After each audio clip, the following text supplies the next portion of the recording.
Welcome into Teal the Show. This is a big week for the Jaguars, a game that they really need to win. We'll talk all about everything you need to know. I'm Jamal St. Cyr, and I'm flying solo tonight. And this is a tough day for the Jaguars as Trevor Lawrence officially ruled out for Sunday's game. Trevor going to miss the first start of his NFL career. He's been banged up this month. Take a look at the different injuries that Trevor Lawrence has been dealing with over the course of December. It feels like each week it has been something different. This week, the shoulder injury is finally the one that is going to sit Trevor on the sideline. A shoulder injury to his throwing shoulder, a little bit different than dealing with an ankle or a knee injury like Trevor Lawrence has throughout the season. This one tough to play through. Now with Trevor Lawrence sidelined, that means the team is going to have to turn the keys to their offense over to C.J. Beathard.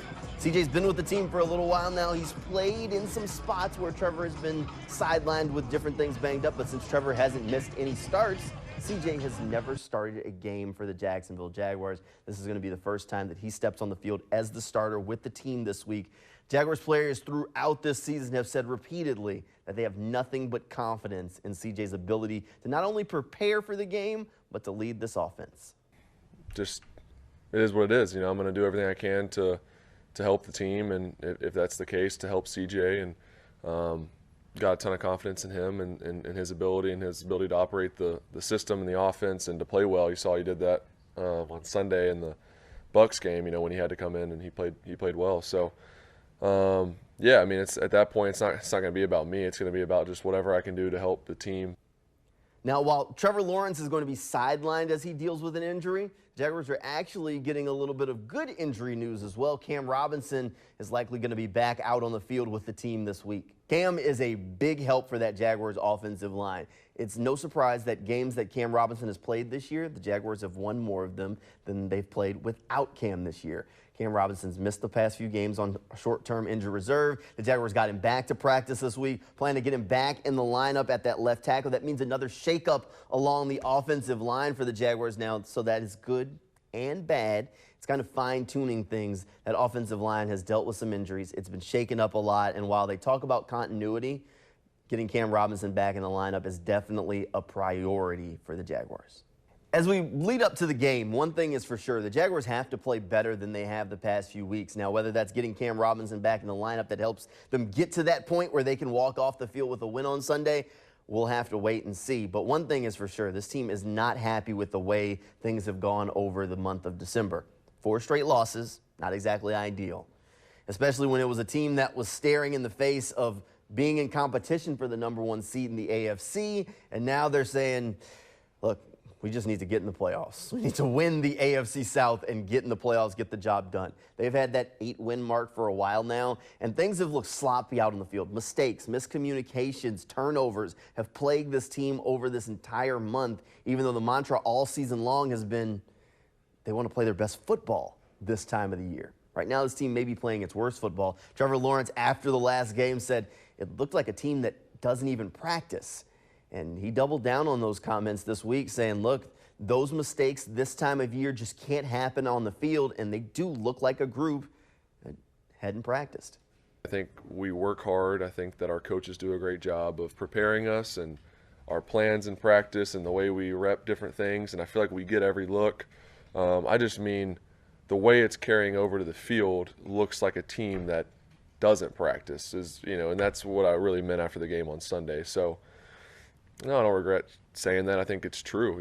Those are some very pointed comments coming from Trevor Lawrence. He's normally a guy that avoids making headlines with things he says. So for him to say they look like a team that doesn't practice, that's that frustration boiling over. And when a team's lost 4 straight games, there's definitely some frustration for where this team is at this point of the season. Jaguars still have everything in front of them. They still have a lot to play for. I know fans, it kind of feels like the sky is falling because they've lost 4 straight games and the tone of the season has changed drastically.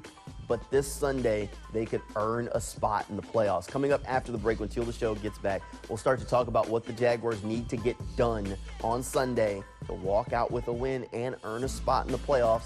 But there's also the other side of that coin. The Jaguars also could be eliminated from the AFC South race if things go wrong on Sunday. We'll talk more about that right after this break. Welcome back here into Teal, the show. Look, the Jaguars season has been a roller coaster ride of emotions. From the highs of having that 8 wins and being in the conversation for the AFC top seed early in the season, the primetime games, to now December where it feels like it's all been downhill. 4 straight losses for this team, and now they just need to find a way to stop the slide. Now, the best news of this whole situation is that if the Jaguars win on Sunday, they still control their own destiny. Take a look at the standings. Right now, the Jaguars are still in first place in the AFC South.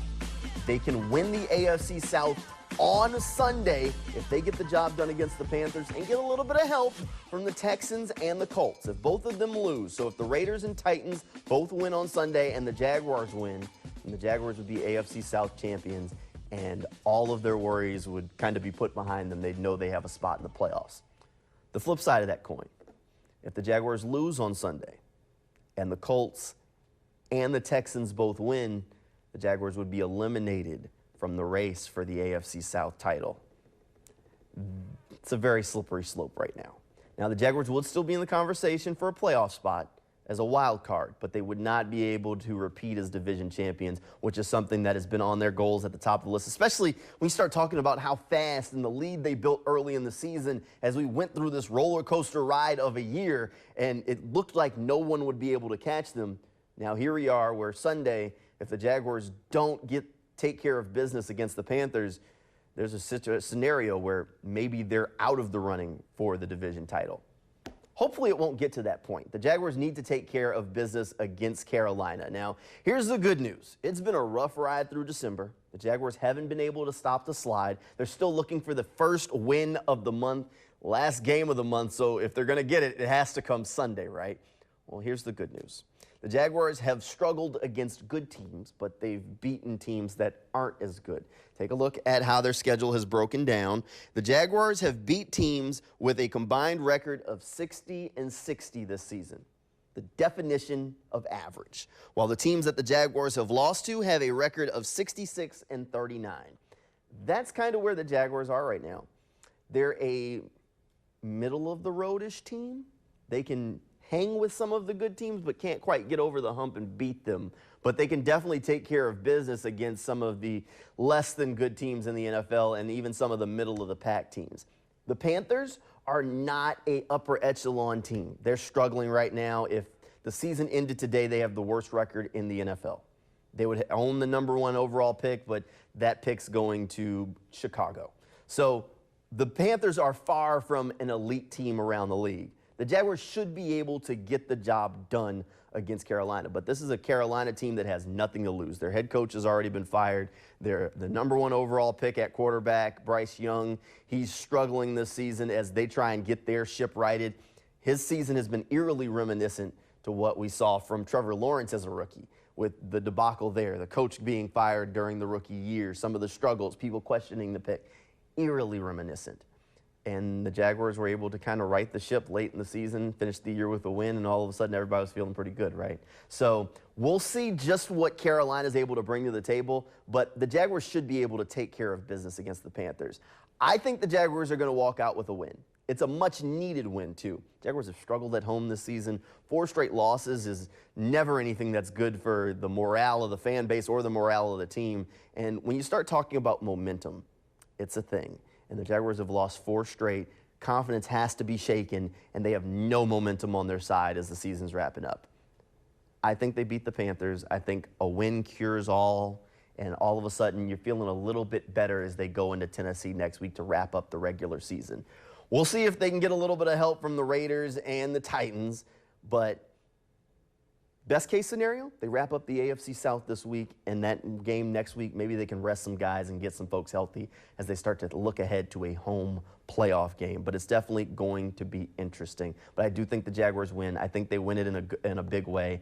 I'll say 33-17 is what I'm thinking. So I think the Jaguars stop the slide this Sunday against the Carolina Panthers. All right, before we wrap up Teal the show, we have got to talk about Fred Taylor. And Fred Taylor is finally a finalist for the Pro Football Hall of Fame, and it has been a long time coming. It is definitely well-deserved. Taylor rushed for over 11,000 yards in his football career. This is his first time as a Pro Football Hall of Fame finalist. He's the Jaguars' all-time leading rusher. The Pro Football Hall of Fame class for this year will be announced on February 8th. Let's see if Fred Taylor can get in there. I think he should be. I think Fred Taylor has earned it. He needs that gold jacket. This has been a long time coming. They need to get this one right. I think it's time to get Freddie T in the Hall of Fame.